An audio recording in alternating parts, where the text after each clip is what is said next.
Alas, we travelled deep, deeper yet, into the murky, filthy depths of the Titanic abyss. As we lost power, I said, "Relax, it might just be the battery."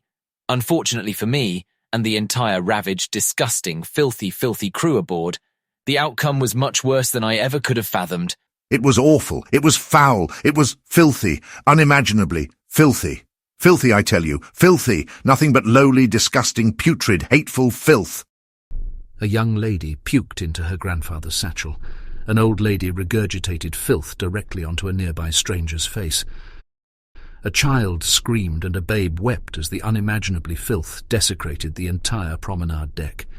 My elderly great-aunt Matilda shat herself violently, whilst vomiting uncontrollably, spilling her soupy, hate-filled filth all over my baby sister's hair, and covered her naughty little infant cranium with gallons of filth. The bowels of 1,000 homeless mongoloids would have been far cleaner than this awful filth.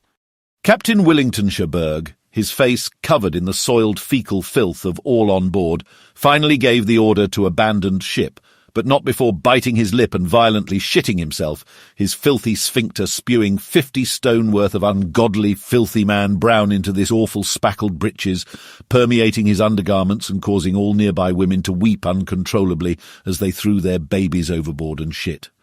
An elderly lady could be seen shitting into her husband's vomit as he shat directly onto his daughter's filth-infested mung bubble. I was only 14 years old at the time. A young, supple girl from the village of Yorkingtonshire. I vomited filth everywhere. I could feel a filthy shit on board, so I searched desperately for a cork or a piece of bubble gum to plug my naughtily little starfish. But alas, I shat myself, spreading filth all over the upper saloon deck. A first-class passenger wept as I shat. My mother did not approve of young ladies wallowing in their own filth, but alas, I couldn't help it. I shat filthy unmentionables all over the first-class promenade deck. My grandmother slipped and fell into my filth, wriggling uncontrollably, spreading my foul filth all over the deck. The quartermaster beat me unmercifully and creamed handfuls of the filth into my pie-hole. "Eat it!" he exclaimed. "You made it, so you eat it, you filthy, disgusting little whore!" Finally, after no fewer than 500 overweight elderly British women had dropped heat in plain view of good Christian children, the captain unlocked the stairwell leading to the third-class quarters, and we were permitted to exit the galley and shit in the open on the upper terrace deck level. I bit my lip and worked out a piping hot, steamy loaf. My grandmother saw it and immediately vomited onto it, then promptly pushed me and my sister into the pile. We writhed and thrashed amongst the filth.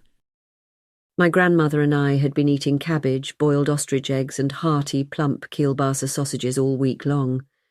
We tried to hold back our naughty, hateful filth from spilling out, but at long last we had held off long enough.